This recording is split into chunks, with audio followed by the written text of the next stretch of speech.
নমস্কাৰ মই ভাস্কৰ জিতিবাই আপোনালোক সকলোকে সমষ্টিৰ খবৰলৈ স্বাগতম জনাইছো। সমষ্টিৰ খবৰত আজি আমি আলোচনা কৰিব বিচাৰিছো টংলা বিধানসভা সমষ্টিক লৈ।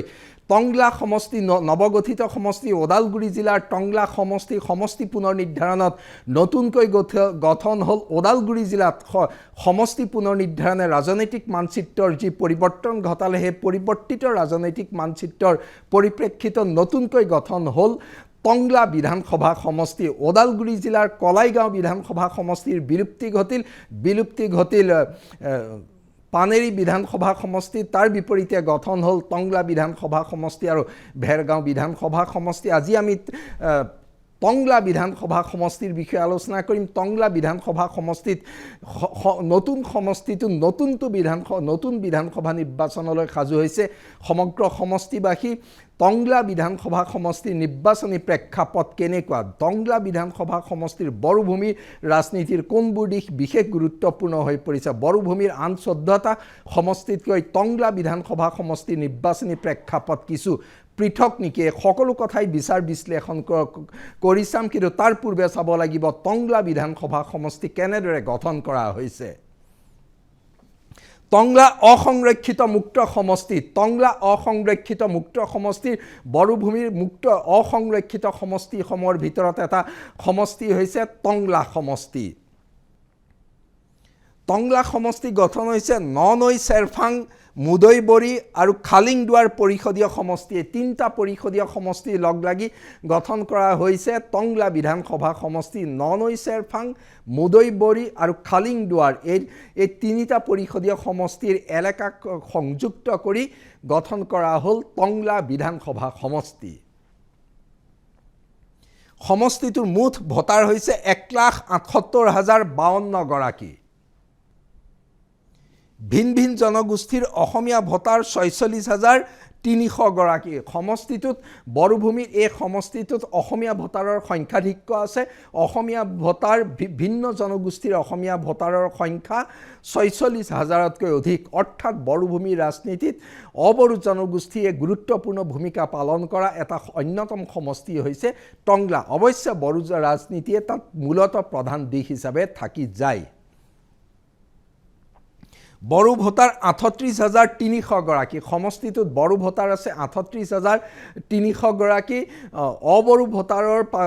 অবড়ো ভিন ভিন অসমীয়া জনগোষ্ঠী ভোটাৰৰ পাছতে বড়ো ভোটাৰ নিৰ্ণায়ক 38,300 বড়ো ভোটাৰে সমষ্টিটোৰ ৰাজনীতি মূলতঃ নিয়ন্ত্ৰণ কৰাত বিশেষ গুৰুত্বপূৰ্ণ ভূমিকা লয়। সেইকাৰণে যদিও বড়ো ভোটাৰ সংখ্যাধিক্য নহয়, তৎসত্ত্বেও কিন্তু টংলা বিধানসভা সমষ্টিৰ ৰাজনীতি মানে বড়োভূমিৰ ৰাজনীতি, বড়ো জাতীয়তাবাদৰ ৰাজনীতি, এইবোৰ মূল কাৰক হিচাপে দেখা যায়। মুছলমান ভোটাৰ আছে 28,700 গৰাকী। মুছলমান ভোটাৰ 28,700 গৰাকী। ধৰ্মীয় সংখ্যালঘু ৰাজনীতি বড়োভূমিত তাৎপৰ্যপূৰ্ণ দিশ। বড়োভূমিৰ ধৰ্মীয় সংখ্যালঘু ৰাজনীতিৰ এক পৰিক্ৰমাই এইকেইদিন আমি ধাৰাবাহিকভাৱে ব্যাখ্যা কৰি আছোঁ। আনকেইটা সমষ্টিৰ দৰে একেই পৰিক্ৰমা থাকিব টংলাৰ মুছলমান ভোটাৰৰ মাজত। বাঙালী ভোটাৰ 26,539 গৰাকী। সমষ্টিটোত 26,000তকৈ অধিক বাঙালী ভোটাৰ আছে। বাঙালী ভোটাৰেও নিৰ্ণায়ক ভূমিকা পালন কৰিব পাৰে। বাঙালী ভোটাৰৰ ভূমিকাও এইবাৰ সমষ্টিটোত প্ৰথমবাৰৰ বাবে কাক বিধায়ক নিৰ্বাচিত কৰে বাঙালী ভোটাৰেও ল'ব তাৎপৰ্যপূৰ্ণ ভূমিকা। চাহ জনগোষ্ঠীৰ ভোটাৰ আছে 18,110 গৰাকী। চাহ জনগোষ্ঠীৰ 18,000তকৈ অধিক ভোট আছে। সমষ্টিটোত চাহ বাগিচা অঞ্চল যথেষ্ট আছে আৰু চাহ জনগোষ্ঠীৰ ভোটাৰো নিৰ্ণায়ক শক্তিৰ অন্যতম এক কাৰক হিচাপে চিহ্নিত হৈছে। ৰাভা ভোটাৰ আছে 8,180 গৰাকী। হিন্দী ভাষী ভোটাৰ আছে 6,927 গৰাকী। গোৰ্খা ভোটাৰ আছে 3,536 গৰাকী। গাৰো ভোটাৰ আছে 1,460 গৰাকী। এই ভোটাৰৰ বিন্যাসৰ পৰা এটা কথা স্পষ্ট হৈ পৰিছে যে সমষ্টিটোত বড়োভূমি ৰাজনীতিৰ অবড়ো জনগোষ্ঠীৰ এটা নিৰ্ণায়ক শক্তি থকা সমষ্টি হৈ পৰিছে সেইকাৰণে বড়োভূমিৰ আনকে কোকৰাঝাৰ জিলাৰ সমষ্টিকেইটা বা চিৰাং জিলাৰ সমষ্টিকেইটাতকৈ ওদালগুৰি জিলাৰ টংলা সমষ্টিৰ নিৰ্বাচনী ৰাজনীতি কিছু পৃথক সেই সকলো দিশে আমি ব্যাখ্যা আগবঢ়াম কিন্তু তাৰ পূৰ্বে চাই ল'ব লাগিব যে প্ৰধানতঃ কোনকেইটা দলে প্ৰতিদ্বন্দ্বিতাত অৱতীৰ্ণ হৈছে সমষ্টিটোত BPF বিজেপি এৰি দিছে বিজেপিৰ প্ৰাৰ্থী বিকন চন্দ্ৰ ডেকা সমষ্টিটো BPF যেহেতু 11টা সমষ্টিত প্ৰতিদ্বন্দ্বিতা কৰিছে 4টা সমষ্টি বিজেপি এৰি দিছে তাৰে এটা হৈছে টংলা সমষ্টি নতুন সমষ্টি টংলা সমষ্টি বিজেপি এৰি দিছে BPF UPPLৰ প্ৰাৰ্থী হৈছে জয়ন্ত ৰাভা UPPLৰ প্ৰাৰ্থী জয়ন্ত ৰাভা বিজেপি বিকন চন্দ্ৰ ডেকা UPPLৰ জয়ন্ত ৰাভা দুইজনে মূল প্ৰতিদ্বন্দ্বী হিচাপে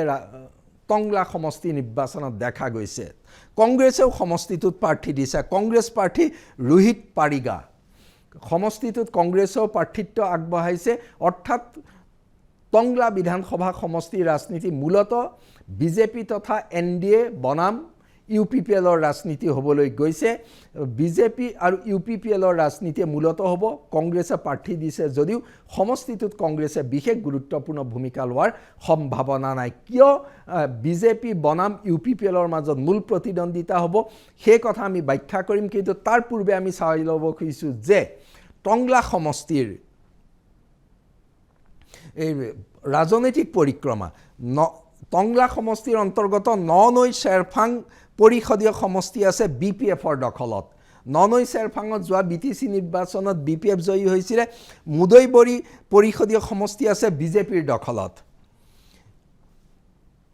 খালিংদুৱাৰ আছে বিজেপিৰ দখলত অৰ্থাৎ তিনিটা পৰিষদীয় সমষ্টি দুটা আছে বিজেপিৰ দখলত এটা আছে BPFৰ দখলত সেই দিশৰ পৰা NDA সমষ্টিটোত যথেষ্ট শক্তিশালী অৱস্থানত আছে তাৰ বিপৰীতে তিনিটা সমষ্টিতে শোচনীয় পৰাজয়ৰ মুখামুখি হৈছিল UPPL এতিয়া টংলা সমষ্টিৰ আন কেইটামান গুৰুত্বপূৰ্ণ দিশ আমি চাব লাগিব নিৰ্বাচনী সমীকৰণটোৱে আটাইতকৈ টংলা নতুন সমষ্টিৰ গুৰুত্বপূৰ্ণ দিশ টংলা নৱগঠিত সমষ্টি টংলাৰ যি ভোটৰ বিন্যাস দেখুৱালো তাত নিৰ্বাচনী সমীকৰণ জনগোষ্ঠীগত সমীকৰণ গুৰুত্বপূৰ্ণ হ'ব বড়োভূমি ৰাজনীতিত জনগোষ্ঠীগত সমীকৰণে প্ৰধান ভূমিকা লৈ আহিছে এইবাৰ বিধানসভা নিৰ্বাচনৰ টংলাটো জনগোষ্ঠীগত সমীকৰণ গুৰুত্বপূৰ্ণ হৈ পৰিব যেহেতু ভিন ভিন জনগোষ্ঠীৰ অসমীয়া ভোটাৰ সংখ্যা সেই অসমীয়া ভোটাৰৰ পৰিক্ৰমা যদি আমি চাবলৈ যাওঁ ভিন্ন জনগোষ্ঠীৰ অসমীয়া ভোটাৰে যোৱা BTC নিৰ্বাচনত বিজেপি আৰু BPF মুখী প্ৰৱণতা দেখিবলৈ পোৱা গৈছিলে কোকৰাঝাৰ চিৰাং আৰু কিছু তামুলপুৰলৈকে বাক্সালৈকে যেনেকৈ অবড়ো ভোটাৰ BPFৰ লগত আছিলে কিন্তু ওদালগুৰি জিলাত অবড়ো ভোটাৰৰ সমৰ্থন বিজেপিৰ ফালে দেখা গৈছিলে আৰু টংলাৰ দুটা পৰিষদীয় সমষ্টি বিজেপিয়ে দখল কৰিছিলে আৰু বিশেষকৈ তেওঁলোকৰ আধাৰটোৱে আছিলে বিজেপিৰ অবড়ো জনগোষ্ঠীৰ ভোট অবড়ো জনগোষ্ঠী বুলি ক'লে ভিন্ন জনগোষ্ঠীৰ অসমীয়া ভোটাৰ মূল আধাৰ আছিলে বিজেপি অৰ্থাৎ অসমীয়া জনগোষ্ঠীৰ ভোট আছিলে বিজেপিৰ লগত অবড়ো বিভিন্ন জনগোষ্ঠীৰ ভোট কিন্তু BPFেও বৃহৎ পৰিমাণে লাভ কৰিছিলে অৰ্থাৎ বিজেপি আৰু BPFৰ লগত আছিলে অবড়ো এই ভোটখিনি এই ভোটাৰসকলৰ সমৰ্থন বিজেপি BPFৰ মাজত গৈছিলে সেই দিশৰ পৰা বিজেপি আৰু BPF দুইটা দলৰ শক্তি সংযোজন কৰিলে দেখা যায় যে এই সমীকৰণ বিজেপি প্ৰাৰ্থীগৰাকীৰ বাবে বহুত সহজ সমীকৰণ হৈ পৰে সংখ্যাধিক্য অসমীয়া ভোটাৰৰ ক্ষেত্ৰত কেৱল সেয়াই নহয় বড়ো ভোটাৰৰ দিশটো যদি চাওঁ পৰম্পৰাগতভাৱে যোৱা BTC নিৰ্বাচনত দেখা গৈছিলে যে বড়ো ভোটৰ বৃহৎ সংখ্যক লাভ কৰিছিলে BPFে সেই সমৰ্থন ভেটি বড়ো ভোটাৰৰ মাজত এতিয়াও BPFৰ আছে কাৰণ BPFৰ বড়ো ভোটাৰৰ মাজত থকা শক্তিশালী গণভিত্তিয়ে সমষ্টিটোত বিজেপি প্ৰাৰ্থী বিকন চন্দ্ৰ ডেকাক নিশ্চিতকৈ সহায় কৰিব এই ক্ষেত্ৰত এই দুই অসমীয়া আৰু বড়ো এই দুই ভোটৰ ক্ষেত্ৰত UPPLৰ ভূমিকাও আমি উল্লেখ কৰিব লাগিব পৰম্পৰাগতভাৱে বড়ো ভোটাৰৰ মাজত UPPLৰ গণভিত্তিও আছে UPPL যেহেতু বড়ো জাতীয়তাবাদী ৰাজনৈতিক শক্তি তেওঁলোকৰ পৰম্পৰাগত ভেটি আছে সেই দিশৰ পৰা তেওঁলোকক বৰ এটা দুৰ্বল অৱস্থানত আছে বুলি ক'ব পৰা নাযায় একেদৰে অবড়ো অসমীয়া ভোটাৰৰ মাজতো UPPLৰ গণভিত্তি আছে যদিও বিজেপি আৰু BPFতকৈ কম তৎসত্ত্বেও UPPLৰ আছে কিন্তু এই দুইটা জনগোষ্ঠীৰ মাজত এই দুই এই দুটা অংশৰ ভোটাৰৰ মাজত কংগ্ৰেছ যথেষ্ট দুৰ্বল অৱস্থানত দেখিবলৈ পোৱা যায়। তাৰ পাছতে যদি আমি আহোঁ বাঙালী ভোটাৰৰ ক্ষেত্ৰত দেখা যায় যে বিজেপিৰ প্ৰতি তেওঁলোকৰ সমৰ্থন অধিক দেখিবলৈ পোৱা যায়। সমান্তৰালকৈ বড়োভূমি ৰাজনীতিত তেওঁলোক BPFৰো সমৰ্থক, অৰ্থাৎ সেই দিশৰ পৰা বঙালী ভোটাৰৰ মাজত বিজেপি ভাল অৱস্থানত আছে, কাৰণ NDA বুলি তেওঁলোকে এইবাৰ বিধানসভা নিৰ্বাচনত বাঙালী ভোট পোৱাৰ পূৰ্ণ সম্ভাৱনা আছে। অৱশ্যে কিছু সংখ্যক বাঙালী ভোট UPPলৈও যাব। সেই একেদৰে আন জনগোষ্ঠীৰ ৰাভা ভোটৰ ক্ষেত্ৰত দেখা গৈছে যে ৰাভা জনগোষ্ঠীৰ সমীকৰণ বড়োভূমিত BPFে তেওঁলোকৰ সপক্ষে নিয়াবলৈ বিচাৰিছে, আৰু তাত যিহেতু প্ৰাৰ্থীগৰাকী বিজেপি হ'ল, ৰাভা জনগোষ্ঠীয় ৰাজনীতি যিহেতু বিজেপিৰ লগত মিত্ৰ হৈ আছে বড়োভূমিৰ বাহিৰত, সেই দিশৰ পৰা ৰাভা ভোট বিজেপিৰ বাবে অনুকূল হৈ থাকিব বুলি ধাৰণা কৰা গৈছে। অৱশ্যে ওদালগুৰি জিলাৰ ৰাভা জনগোষ্ঠীৰ মাজত UPPLৰ প্ৰভাৱ অস্বীকাৰ কৰিব পৰা নাযায়। UPPLেও তেওঁলোকৰ ভোট পাব। আনকেইটা জনগোষ্ঠী গোৰ্খাৰ পৰা আৰম্ভ কৰি সকলো জনগোষ্ঠীৰ ভোটাৰৰ সমীকৰণ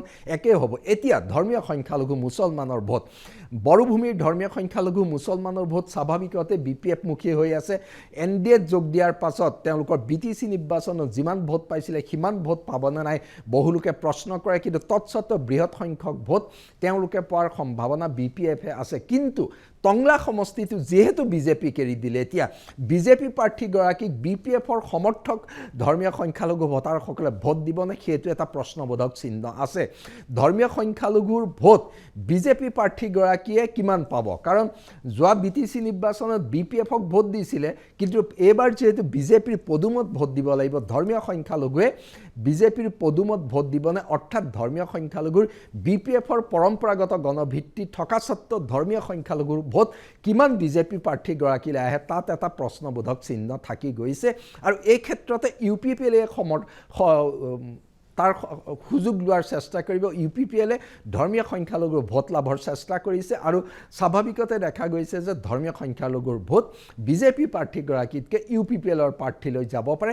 একাংশ ভোট নিশ্চিতকৈ কংগ্ৰেছলৈ আহিব। জনগোষ্ঠীগত সমীকৰণৰ পৰা দেখা যায় যে বিজেপি প্ৰাৰ্থীগৰাকীয়ে ধৰ্মীয় সংখ্যালঘু ভোটৰ বাহিৰে আন জনগোষ্ঠীৰ মাজত তেওঁলোকৰ শক্তিশালী গণভিত্তি দেখিবলৈ পোৱা গৈছে।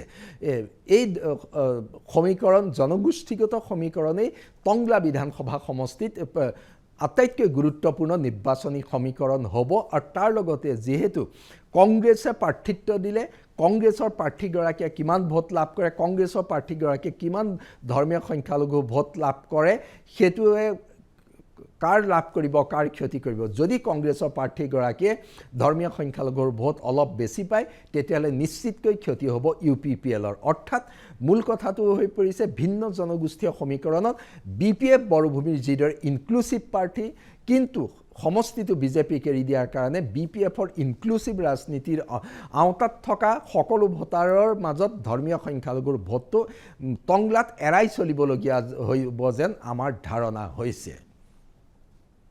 ইয়াৰ পাছত আহোঁ নিৰ্বাচনী ইছ্যুলৈ। স্বাভাৱিকতে নতুন সমষ্টিত টংলাৰ নিৰ্বাচনী ইছ্যু কি হ'ব?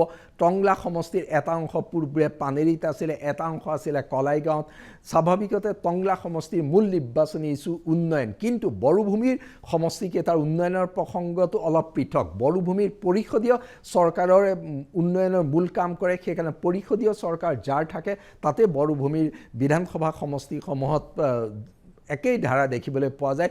সেই দিশৰ পৰা যিহেতু BPF আৰু বিজেপিৰ চৰকাৰ চলি আছে, সেই দিশৰ পৰাও NDAৰ প্ৰাৰ্থীগৰাকী যথেষ্ট সুবিধাজনক অৱস্থানত আছে। কিন্তু সমষ্টিটোৰ মূল ইছ্যু উন্নয়ন, সেই উন্নয়ন সামগ্ৰিকভাৱে সমষ্টিৰ উন্নয়ন, গাঁৱৰ চুকে কোণে টংলা চহৰৰ উন্নয়ন, সকলো দিশৰ উন্নয়নৰ প্ৰসংগটো গুৰুত্বপূৰ্ণ। তাৰ কাৰণ টংলা সমষ্টিৰ অন্তৰ্গত এই অঞ্চলসমূহত উন্নয়নৰটোৱে মূল ইছ্যু, বহু উন্নয়ন এতিয়াও কৰিবলগীয়া আছে। সেই ক্ষেত্ৰত হাগ্ৰামা মহিলাৰী চৰকাৰ, পৰৱৰ্তী দিছপুৰত গঠন হ'বলগীয়া চৰকাৰ, এই দুইটা দিশ গুৰুত্বপূৰ্ণ হ'ব। অৰ্থাৎ উন্নয়নৰ মূল প্ৰতিশ্ৰুতি বিচাৰিব বিজেপি প্ৰাৰ্থীৰ পৰাও, একেদৰে প্ৰতিশ্ৰুতি বিচাৰিব UPPLৰ প্ৰাৰ্থীগৰাকীৰ পৰা। অৰ্থাৎ উন্নয়নক লৈ অধিক সৰব হৈ আছে টংলা সমষ্টিবাসী। কেৱল উন্নয়নে নহয়, তাৰ লগতে হিতাধিকাৰীমূলক আঁচনিসমূহৰ গুৰুত্বপূৰ্ণ ভূমিকা আছে টংলাত। অসম চৰকাৰৰ হিতাধিকাৰীমূলক আঁচনি কেন্দ্ৰ চৰকাৰৰ হিতাধিকাৰীমূলক আঁচনি ৰূপায়ণ কৰিছে BTC চৰকাৰে সেইকাৰণে হিতাধিকাৰীৰ ভোট লাভৰ লক্ষ্য নিৰ্ধাৰণ কৰি লৈছে বিজেপিয়ে কিন্তু বিজেপিয়ে কিমান হিতাধিকাৰী ভোট পাব হিতাধিকাৰী কিছু ভোট বিৰোধীলৈকে যাব নেকি সিও অলপ হিচাপ নিকাচত মন কৰিবলগীয়া দিশ হৈ আছে তাৰ লগতে যিহেতু টংলা সমষ্টিত বড়ো আৰু অবড়ো জনগোষ্ঠীৰ সহাৱস্থান সেই দিশৰ পৰা তাত বড়ো জনগোষ্ঠীৰ স্বাধিকাৰ আত্মনিয়ন্ত্ৰণৰ অধিকাৰ ভৱিষ্যত সুৰক্ষাৰ প্ৰসংগ অতি গুৰুত্বপূৰ্ণ বড়ো জাতীয়তাবাদক অধিক শক্তিশালী কৰাৰ প্ৰসংগ গুৰুত্বপূৰ্ণ হৈ থাকিব সমান্তৰালকৈ আন অবড়ো জনগোষ্ঠীৰ সহাৱস্থান আৰু ভৱিষ্যত সুৰক্ষাৰ কৰাৰ প্ৰসংগও সমানে গুৰুত্বপূৰ্ণ অৰ্থাৎ বড়ো ভূমিত অবড়ো জনগোষ্ঠীৰ শান্তিপূৰ্ণ সহাৱস্থানৰ প্ৰসংগটো এটা গুৰুত্বপূৰ্ণ ইছ্যু তাৰ লগতে তেওঁলোকৰ ভূমিৰ অধিকাৰ তেওঁলোকৰ ভৱিষ্যত সুৰক্ষাৰ অধিকাৰ এই সকলোবোৰ কথা গুৰুত্বপূৰ্ণ সেই দিশৰ পৰা দেখা যায় যে টংলা সমষ্টি নিৰ্বাচনত বড়ো আৰু অনাবড়ো জনগোষ্ঠীসমূহৰ ৰাজনীতিৰ সংমিশ্ৰণ হৈছে সেই ক্ষেত্ৰত NDA কিদৰে কি সমীকৰণে আগবঢ়াই নিয়ে সেয়া তাৎপৰ্যপূৰ্ণ দিশ হ'ব কাৰণ বিৰোধী UPPLও স্বাভাৱিকতে এটা পৰিপক্ক ৰাজনৈতিক দল আৰু ওদালগুৰি জিলাত যেহেতু তেওঁলোকৰ জাতীয়তাবাদী শক্তিৰ ভেটি আছে সেই দিশৰ পৰাও তেওঁলোকে গ্ৰহণযোগ্য কৰি তুলিবলৈ চেষ্টা কৰিব সমান্তৰালকৈ UPPLে অবড়ো ভোটাৰৰ মাজতো নিশ্চিতকৈ কিছু সমীকৰণ আগবঢ়াই নিয়াৰ চেষ্টা কৰিছে মূলত এইকেইটা নিৰ্বাচনী ইছ্যুৱে গুৰুত্বপূৰ্ণ তাৰ লগতে বড়ো ভূমিত স্থায়ী শান্তি প্ৰতিষ্ঠা কৰা BTR চুক্তিৰ সম্পূৰ্ণ ৰূপায়ণ কৰা আৰু বড়ো ভূমিৰ সামগ্ৰিক বিকাশ যিদৰে আন 14টা সমষ্টিত গুৰুত্বপূৰ্ণ টংলা বিধানসভা সমষ্টিটো ই এক গুৰুত্বপূৰ্ণ নিৰ্বাচনী ইছ্যু ইয়াৰ পাছত আমি আহোঁ বিজেপি কিমান শক্তিশালী ইতিমধ্যে আমি যি প্ৰেক্ষাপট আগবঢ়ালোঁ তাৰ পৰা দেখা গৈছে যে আজিৰ দিনত সমষ্টিটোত বিজেপি শক্তিশালী অৱস্থানত আছে বিজেপিৰ নিজৰ শক্তিও আছে তাৰ লগত BPFৰো শক্তি আছে দুইটা দলৰ শক্তিয়ে বিজেপি প্ৰাৰ্থীগৰাকীক শক্তিশালী অৱস্থানত আজিৰ দিনত ৰাখিছে তৎসত্ত্বেও কিন্তু বিজেপিয়ে নিৰ্বাচনী সমীকৰণ নিৰ্বাচনী ব্যৱস্থাটো অধিক সক্ৰিয়ভাৱে আগবঢ়াই নিব লাগিব সমষ্টিটোত বিজেপি সুসংগঠিত BPF সুসংগঠিত দুইটা মিত্ৰ দলৰে সংগঠন ভাল দুইটা মিত্ৰ দলে মাইক্ৰ মেনেজমেণ্টত ভালদৰে সিদ্ধহস্ত বিজেপিয়ে যেহেতু সমষ্টিটোত দুটা পৰিষদীয় সমষ্টি আছে BPFৰ হাতত এটা আছে বিজেপিয়ে যিদৰে মাইক্ৰ মেনেজমেণ্ট কৰে যোৱা BTC নিৰ্বাচনত দেখা গৈছিলে BPFেও একে মাইক্ৰ মেনেজমেণ্ট কৰিছে অৰ্থাৎ মাইক্ৰ মেনেজমেণ্ট আৰু সাংগঠনিক শক্তিৰ জৰিয়তে বিজেপি আজি সমষ্টিটোত শক্তিশালী অৱস্থানত আছে বুলি ক'ব পৰা যায় UPPLৰ শক্তি কিমান UPPLে মূলত বড়ো ভূমিৰ বিৰোধী ৰাজনৈতিক দল হিচাপে যোৱা 6টা মাহত তেওঁলোকে সৰব ভূমিকা পালন কৰিছে তেওঁলোকৰ পৰম্পৰাগত গণভিত্তি আছে সেই পৰম্পৰাগত গণভিত্তিৰ মাজত বড়ো ভূমিত গণতন্ত্ৰক সজীৱ কৰি ৰখা বড়ো জাতিৰ ভৱিষ্যত সুৰক্ষিত কৰা বড়ো ভূমিৰ স্থায়ী শান্তি প্ৰতিষ্ঠা কৰা যি প্ৰসংগবোৰ তেওঁলোকে উত্থাপন কৰি আহিছে তাৰ লগতে তেওঁলোকে BTR চুক্তিৰ 100% ৰূপায়ণৰ দাবী কৰি আহিছে নিশ্চিতকৈ UPPLৰ এয়া কথাবোৰে ভোটাৰৰ মাজত প্ৰভাৱ পেলাব বড়ো ভূমিৰ ৰাজনীতিক অধিক সৌন্দৰ্যময় কৰি তোলাবলৈ হ'লে গণতন্ত্ৰ শক্তিশালী হ'ব লাগিব গণতন্ত্ৰৰ যি সৌন্দৰ্য তাক পৰিস্ফুট হ'ব লাগিব দুটা শিবিৰৰ মাজত সেই দিশৰ পৰা UPPLৰ ভূমিকাৰ ওপৰত নিৰ্ভৰ কৰিব বড়ো ভূমিৰ গণতন্ত্ৰ কিমান শক্তিশালী হয় টংলা বিধানসভা সমষ্টি যেহেতু নতুনকৈ গঠিত সমষ্টিত UPPLে জোৰদাৰ অভিযান চলাইছে UPPLও আশা কৰি আছে যে তেওঁলোকে বিজেপিৰ বিৰুদ্ধে শক্তিশালী প্ৰতিদ্বন্দ্বিতা আগবঢ়াব পাৰিব আজিৰ দিনত নৱগঠিত টংলা সমষ্টি নিৰ্বাচনী প্ৰেক্ষাপট এনেকুৱাই নিৰ্বাচনৰ প্ৰাক মুহূৰ্তত ইয়াৰ বিশেষ পৰিৱৰ্তন ঘটাৰ সম্ভাৱনা নাই মুঠৰ ওপৰত টংলা সমষ্টিত বিজেপি আৰু UPPLৰ প্ৰাৰ্থীৰ মাজত হ'ব পোনপটীয়া প্ৰতিদ্বন্দ্বিতা